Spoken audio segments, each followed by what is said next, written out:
Hello student, welcome to our channel. আমি মৌমিতা মজুমদার। আশা করি তোমরা সকলে খুব ভালো আছো। স্টুডেন্ট, তোমাদের মেজর পলিটিক্যাল সায়েন্সের কিন্তু ক্লাস শুরু হয়ে গেছে এবং নোটসও কিন্তু প্রোভাইড করা শুরু হয়ে গেছে, ঠিক আছে? তো আজকে আমি তোমাদের খুবই ইম্পর্টেন্ট এবং একটু লেন্দি একটা টপিক নিয়ে আলোচনা করব। তো যেহেতু একটা ভিডিওতে হচ্ছে এত লেন্দি টপিকটা কভার করা পসিবল না, তাই আমি তোমাদের পার্ট 1 পার্ট 2 করে দেবো, ঠিক আছে? তার আগে বলে রাখি, তোমরা যারা আমার সঙ্গে অনলাইনে যোগাযোগ করতে চাও, তোমরা আমাদের হেল্পলাইন নাম্বারে যোগাযোগ করতে পারো। আমাদের নাম্বার এখানে দেওয়া আছে দুটো, একটা হচ্ছে 6295916282 আর একটা 7076398606। আমাদের পুরো কোর্স ফি রয়েছে 999 এবং আমাদের কোর্সের ডিউরেশন হচ্ছে 6 মান্থের। ঠিক আছে, চলো দেরি না করে শুরু করা যাক। দেখো, আজকে তোমাদের করাবো হচ্ছে ফান্ডামেন্টাল রাইটস, যেটাকে বলা হচ্ছে মৌলিক অধিকার, ঠিক আছে? দেখো, ফান্ডামেন্টাল রাইটসটা কি? যখন মনে করো যে কোনো একটা রাষ্ট্র তার জনগণদের জন্য, সকল জনগণদের জন্য কোনো রকমের ভেদাভেদ ছাড়াই কিছু বেসিক কিছু রাইটস প্রোভাইড করে, কিছু মানবাধিকার হচ্ছে প্রোভাইড করে, তখন তাকে হচ্ছে মৌলিক অধিকার বলা হচ্ছে, ঠিক আছে? তো যখন আমাদের কনস্টিটিউশনটা তৈরি হয়েছিল, তখন থেকে কিন্তু এই মৌলিক অধিকারটা আমাদের কনস্টিটিউশনে ইনক্লুড করা আছে, ঠিক আছে? দেখো, আমাদের টোটাল হচ্ছে যখন কনস্টিটিউশনটা রেডি হয়, তখন আমাদের ফান্ডামেন্টাল রাইটস ছিল মোট 7টা, ঠিক আছে? এবং তোমাদের হচ্ছে 1978-এ যে 44 যে অ্যামেন্ডমেন্টটা হয়েছিল, সেখানে একটা ফান্ডামেন্টাল রাইটকে বাদ দিয়ে দেওয়া হয়। তো বর্তমানে এখন তোমাদের রয়েছে ফান্ডামেন্টাল রাইটস 6টা, ঠিক আছে? তো এই সবগুলো সম্পর্কে তোমাদের সাথে ডিটেলসে আলোচনা করতে গেলে তো অনেকটা আর কি আমাকে তোমাদের টপিক ওয়াইজ যেতে হবে, মানে পার্ট পার্ট করে। তো আজকে শুধুমাত্র আমরা 1 নাম্বার রাইটসটা সম্পর্কে, ঠিক আছে, রাইট টু ইকুয়ালিটি, এটা নিয়ে আলোচনা করব, ঠিক আছে? রাইট টু ইকুয়ালিটি বা যেটাকে বলে হচ্ছে সাম্যের অধিকার, ঠিক আছে? দেখো, মৌলিক অধিকারের ব্যাপারে কয়েকটা কথা বলে নিই। মৌলিক অধিকার হচ্ছে আমাদের দেশের নাগরিকদের জন্য প্রদত্ত মানে কনস্টিটিউশন দ্বারা প্রদত্ত কিছু অধিকার। এই মৌলিক অধিকারের ধারণাটা নেওয়া হয়েছে ইউএস এর কনস্টিটিউশন থেকে। আর এই মৌলিক অধিকারগুলি হচ্ছে মানে জাস্টিসেবল, ঠিক আছে? মানে যদি মনে করো যে কোনো নাগরিক যদি মনে করে যে তার মৌলিক অধিকার কোনো কারণে খর্ব করা হচ্ছে, বা সে যেই রাইটসগুলো তার প্রাপ্য সে সেগুলো পাচ্ছে না, তখন কিন্তু সে সুপ্রিম কোর্ট অথবা হাইকোর্টে দ্বারস্থ হতে পারে, ঠিক আছে? তো মৌলিক অধিকার হচ্ছে জাস্টিসেবল। আর একটা ইম্পর্টেন্ট পয়েন্ট হচ্ছে, মনে করো যে যদি এই মৌলিক অধিকারগুলি চেঞ্জ করার কোনো ব্যাপার থাকে, তো এক্ষেত্রে এই চেঞ্জ করার ব্যাপারটা মানে দায়িত্বে থাকে হচ্ছে আমাদের পার্লামেন্ট, ঠিক আছে? পার্লামেন্টের দায়িত্ব থাকে আমাদের এই মৌলিক অধিকারগুলি যদি মনে করো যে কোনো রকমের চেঞ্জেস আনতে হয়, সেক্ষেত্রে ধরো তোমার কোনো অ্যামেন্ডমেন্ট করতে হলো, বা কিছু বাদ দেওয়ার ব্যাপার থাকলে, বা কিছু অ্যাড করার ব্যাপার থাকলে, তো এই পুরো ব্যাপারটা দেখে হচ্ছে পার্লামেন্ট। তবে এক্ষেত্রে একটা ব্যাপার মনে রাখতে হবে যে এই যে অধিকারগুলো রয়েছে, এটার যে বেসিক স্ট্রাকচারটা, ঠিক আছে, সেটাকে কোনো রকম সেটাকে চেঞ্জ না করে কিন্তু এক্সট্রা কিছু অ্যাড করা যাবে, মানে বেসিক যে কাঠামোটা সেটাকে কোনো রকম ভাবে চেঞ্জ করা যাবে না। আর একটা ব্যাপার হচ্ছে, যখন আমাদের এমার্জেন্সি আসে, দেখো আমাদের টোটাল 3টা এমার্জেন্সি আছে। একটা তোমাদের ন্যাশনাল এমার্জেন্সি, আর একটা স্টেট এমার্জেন্সি, আর একটা হচ্ছে ফাইন্যান্সিয়াল এমার্জেন্সি। তো যখন এই এমার্জেন্সিগুলো আসে, জরুরি অবস্থা আসে, তখন কিন্তু আমাদের এই ফান্ডামেন্টাল রাইটসগুলি কিন্তু হচ্ছে সাসপেন্ড থাকে, হ্যাঁ, শুধুমাত্র 20 আর 21 নাম্বারটা বাদ দিয়ে। কেননা ওগুলো হচ্ছে তোমার মানে মানুষের যে পার্সোনাল আর কি প্রাইভেসির রাইটস, তো ওগুলো ব্যতীত বাকি সমস্ত অধিকারগুলো কিন্তু সাসপেন্ড করা থাকে হচ্ছে যখন আমাদের এমার্জেন্সি আসে, ঠিক আছে? তো এই কটা পয়েন্ট তোমাদের মনে রাখতে হবে মৌলিক অধিকারের ব্যাপারে। তো চলো আজকে মেন টপিকে যাই। তো আজকে তোমাদের রাইট টু ইকুয়ালিটি নিয়ে আলোচনা করব, অর্থাৎ সাম্যের অধিকার, ঠিক আছে? দেখো, আমাদের ফান্ডামেন্টাল রাইটসটা হচ্ছে 12 থেকে 35 নম্বর আর্টিকেলের মধ্যে দেওয়া আছে, ঠিক আছে? তো আজকে রাইট টু ইকুয়ালিটি ব্যাপারটা তোমাদের দেওয়া আছে কনস্টিটিউশনের 14 থেকে 18 নম্বর আর্টিকেলে। মানে তোমাদের এই 14 থেকে 18 নম্বর আর্টিকেলের ব্যাপারে সম্পূর্ণটা ভালো করে জানতে হবে। আর এই আর্টিকেলগুলোর মধ্যে দেওয়া আছে রাইট টু ইকুয়ালিটি। যদি আমরা 14 নম্বর আর্টিকেলটা দেখি, ঠিক আছে, 14 নম্বর আর্টিকেলে দেওয়া আছে যে আইনের চোখে সবাই এক, ঠিক আছে, যেটাকে বলে ইকুয়ালিটি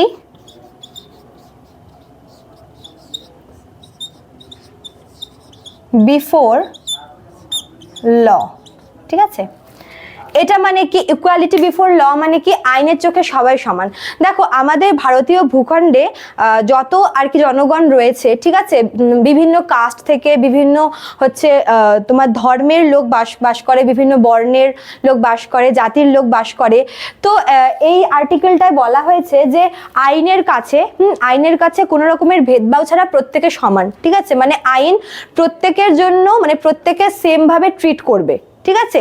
তো এটা হচ্ছে 14 নম্বর আর্টিকেলে বলা হয়েছে ইকুয়ালিটি বিফোর ল, যে আইনের চোখে সবাই সমান, কেউ উঁচু বা কেউ নিচু না। আইনের চোখে যদি কেউ অপরাধী হয়, সে যত বড়ই বা যে কোনো ক্লাস থেকে বিলং করুক না কেন, মানে সবার ক্ষেত্রে কিন্তু আইন হচ্ছে সেম। এটা বলা হচ্ছে আর্টিকেল নাম্বার 14-তে। আচ্ছা, নেক্সট হচ্ছে তোমার আর্টিকেল নাম্বার 15 বলা হয়েছে যে এই যে ডিসক্রিমিনেশন, ঠিক আছে, এই মনে করো তোমার জাতি, ধর্ম, বর্ণ নির্বিশেষে সকলের মধ্যে যে ভেদভাবটা, ঠিক আছে, সেটাকে হচ্ছে নিষিদ্ধ করার কথা। তো এটা হচ্ছে অ্যাবলিশন অফ ডিসক্রিমিনেশন।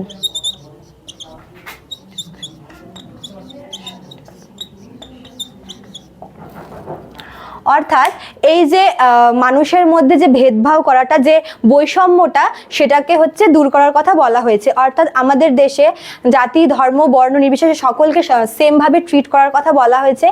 তবে একটা কথা বলে রাখি এই প্রসঙ্গে, যে কিছু কিছু ক্ষেত্রে মনে করো যে নারী এবং শিশুদের ক্ষেত্রে কিছু বিশেষ ব্যবস্থার কথা বলা হয়েছে আমাদের কনস্টিটিউশনে। আর কাদের ব্যাপারে বলা হয়েছে, যে শিডিউল কাস্ট এবং শিডিউল ট্রাইবদের জন্য কিছু হচ্ছে ব্যবস্থা বলা, মানে বিশেষ কিছু ব্যবস্থার কথা বলা হয়েছে। এবং যারা ব্যাকওয়ার্ড ক্লাস আছে, যারা হচ্ছে পিছিয়ে পড়া যে সম্প্রদায় আছে, তাদের জন্য কিন্তু কিছু বিশেষ ব্যবস্থার কথা আমাদের কনস্টিটিউশনে বলা হয়েছে। তো এই যে আর্টিকেলটা অ্যাবলিশন অফ ডিসক্রিমিনেশন বা হচ্ছে এই ভেদাভেদের ব্যাপারটা, এটা হচ্ছে সব জায়গায় প্রযোজ্য, কিন্তু শুধুমাত্র মানে নারী আর হচ্ছে শিশু এবং ব্যাকওয়ার্ড ক্লাস এবং শিডিউল ট্রাইব আর শিডিউল কাস্টদের মানে এই কয়জন ব্যতীত বাকি সবার ক্ষেত্রে হচ্ছে এই আর্টিকেলটা কিন্তু লাগু হচ্ছে, ঠিক আছে। আচ্ছা, তারপর তোমার রয়েছে হচ্ছে 16 নম্বর আর্টিকেল।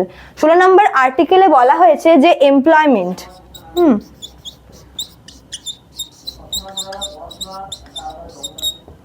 যে সরকারি চাকরির ক্ষেত্রে, ঠিক আছে, সরকারি চাকরির ক্ষেত্রে সবাইকে সমানভাবে সুযোগ দেওয়া হবে, এটা বলা হয়েছে 16 নম্বর আর্টিকেলে।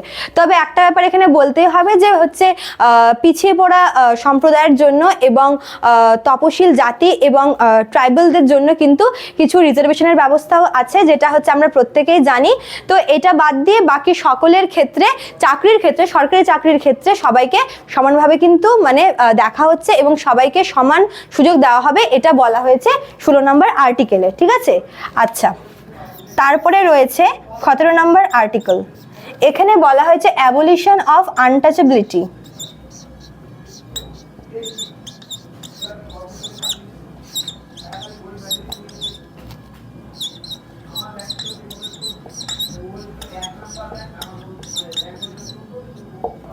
মানে অস্পৃশ্যতা দূরীকরণ, ঠিক আছে। এই যে অস্পৃশ্যতা বা আনটাচেবিলিটির যে ব্যাপারটা আছে, সেটা হচ্ছে দূর করার কথা বলা হয়েছে। তোমরা জানোই যে একটা সময় এমন ছিল যে হচ্ছে ব্যাকওয়ার্ড ক্লাসদের বা হচ্ছে দলিতদেরকে হচ্ছে খুবই হেয় করা হতো, এবং এই অস্পৃশ্যতার ব্যাপারটা ছিল যে উঁচু কাস্টের লোকেরা নিচু কাস্টদের বা হচ্ছে ব্যাকওয়ার্ড ক্লাসদের, দলিতদেরকে হচ্ছে তাদেরকে টাচ করতো না, বা তারা টাচ করে তাদেরকে হচ্ছে মানে খুবই জিনিসটা আর কি হেয় ভাবে নেওয়া হতো জিনিসটাকে। তো এই আনটাচেবিলিটি বা এই যে আর কি অস্পৃশ্যতার ব্যাপারটা, এটা হচ্ছে বন্ধ করার কথা বলা আছে 17 নম্বর আর্টিকেলে, ঠিক আছে। মানে সবাইকে সমানভাবে বলা হচ্ছে যে এই অস্পৃশ্যতা, এই ব্যাপারটাকে হচ্ছে বন্ধ করতে হবে, এটা বলেছে 17 নম্বর আর্টিকেলে। আর এই পোর্শনের লাস্ট 18 নম্বর আর্টিকেল, যেখানে বলা হয়েছে যে টাইটেল, অ্যাবলিশন অফ টাইটেল।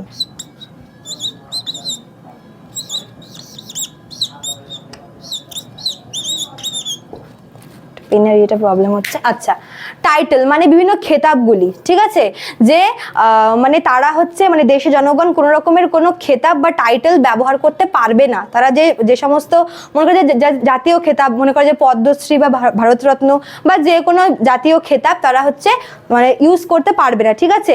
বা মনে করো যে বৈদেশিক কোনো দেশ থেকে হচ্ছে খেতাব পেলো, বিদেশ থেকে কোনো খেতাব পেলো, তারা কিন্তু সেই খেতাবটাও গ্রহণ করতে পারবে না। এবং দেশ থেকে যদি কোনো খেতাব তারা পায়, কোনো টাইটেল তারা পায়, উপাধি, তারা কিন্তু সেটাকে ব্যবহার করতে পারবে না, ঠিক আছে। এটা বলা হয়েছে 18 নম্বর আর্টিকেলে। তো এই 5টা তোমার রয়েছে হচ্ছে রাইট টু ইকুয়ালিটির মধ্যে। আমি আরেকবার তোমাদের বলে দিচ্ছি। 14 নম্বর আর্টিকেলে বলেছে যে ইকুয়ালিটি বিফোর ল, অর্থাৎ আইনের চোখে সবাই সমান, ঠিক আছে। আইনের কাছে হচ্ছে upper class, lower class, backward class এই সমস্ত কিছু ম্যাটার করে না। যে দোষ করবে সে দোষী, এরকম একটা ব্যাপার হচ্ছে এখানে বলা হয়েছে যে আইনের চোখে প্রত্যেকে সমান, যে দোষ করবে সে শাস্তি পাবে। আইনের চোখে কেউ বড় বা কেউ ছোট, উঁচু নিচু কিচ্ছু না, ঠিক আছে। 15 নম্বর আর্টিকেলে বলা হয়েছে অ্যাবলিশন অফ ডিসক্রিমিনেশন, ঠিক আছে। যে এই যে ভেদভাব বা এই যে বৈষম্যতা মানুষের মধ্যে, জনগণের মধ্যে রয়েছে, যে জাতিগত দিক থেকে, ধর্মগত, বর্ণগত, লিঙ্গগত, তো বিভিন্ন যে আর কি বিভিন্ন বেসিসে যে এই ডিসক্রিমিনেশনটা চলে বা বৈষম্যটা চলে, সেটাকে বন্ধ করার কথা বলা হয়েছে এই 15 নম্বর আর্টিকেলে। 16 নম্বর আর্টিকেলে বলা হচ্ছে যে এমপ্লয়মেন্ট, সরকারি চাকরিতে হচ্ছে নিয়োগের ক্ষেত্রে, এমপ্লয়মেন্টের ক্ষেত্রে কিন্তু সকলকে সমান সুযোগ দেওয়া হবে, এটা বলা হয়েছে 16 নম্বর আর্টিকেল, যে সরকারি চাকরির ক্ষেত্রে সকলকে সমান অধিকার দেওয়া হবে। তবে ব্যাকওয়ার্ড ক্লাসদের জন্য কিছু এক্সট্রা কিছু ফেসিলিটি রয়েছে, রিজার্ভেশন রয়েছে, সেটাও কিন্তু এর সাথে বলা রয়েছে, ঠিক আছে। আচ্ছা, 17 নম্বরে বলেছে অ্যাবলিশন অফ আনটাচেবিলিটি, অস্পৃশ্যতা দূরীকরণ, ঠিক আছে। মানে আনটাচেবিলিটিটাকে দূর করতে বলেছে, যে লোকের সাথে লোকের যে একটা ভ্রাতৃত্বের সম্পর্ক সেটা স্থাপন করতে বলা হয়েছে। এবং আনটাচেবিলিটি, এই সমস্ত কুসংস্কারই বলতে পারো এক প্রকার, এই সমস্ত ন্যারো মেন্টালিটি দূরে রেখে আর কি এটাকে আর কি সকলের মধ্যে যে ভ্রাতৃত্ব ভাবটা সেটা বজায় রাখতে বলেছে। আর লাস্ট হচ্ছে তোমার 18 নম্বরে অ্যাবলিশন অফ টাইটেল, বিভিন্ন খেতাব বা বিভিন্ন উপাধি এগুলোকে ত্যাগ করতে বলা হয়েছে। যে তুমি মানে তুমি হতে পারে যে তুমি ওটা মানে প্রাপক হয়েছো বা তুমি সেটা পেয়েছো, বা সেটা তুমি কিন্তু তোমার কোথাও ইউজ করতে পারবে না। হ্যাঁ, যে তুমি অস্কার প্রাপ্ত বা তুমি হচ্ছে ভারতরত্ন প্রাপক এরকম টাইপের কোনোভাবে তুমি সেটাকে ইউজ করতে পারবে না। তোমার খেতাব তোমার থাকবে, বাট তুমি সেটাকে পার্সোনাল কোনো কিছুতে বা বাইরের কোথাও তুমি সেটাকে নিজের কাজে ব্যবহার করতে পারবে না। তো এই 5টা হচ্ছে তোমার রাইট টু ইকুয়ালিটিতে রয়েছে। আমি তোমাদের নেক্সট ক্লাসগুলিতে বাকিগুলো সম্পর্কে আলোচনা করব। তো একটু লেন্দি হবে মানে ক্লাসগুলো, ঠিক আছে, পরপর কয়েকটা পার্ট ওয়াইজ হবে। তো এবার আমি একটা ভিডিওতে সবটা কভার করতে পারতাম, কিন্তু কভার করলে হচ্ছে তোমাদের প্রবলেম হতো জিনিসগুলোকে বুঝতে, ওই জন্য আমি পার্ট 1, 2 করে বলবো। তো আজকে তোমাদের এটাই থাকলো, পরের দিন তোমাদের রাইট টু ফ্রিডমের উপরে ক্লাস হবে, ঠিক আছে। আশা করি তোমাদের ভিডিওটা ভালো লাগলো, আর ভালো লাগলে অবশ্যই লাইক, কমেন্ট এবং শেয়ার করবে এবং সাবস্ক্রাইব অবশ্যই করবে, ঠিক আছে। চলো, দেখা হচ্ছে নেক্সট ক্লাসে। Thank you.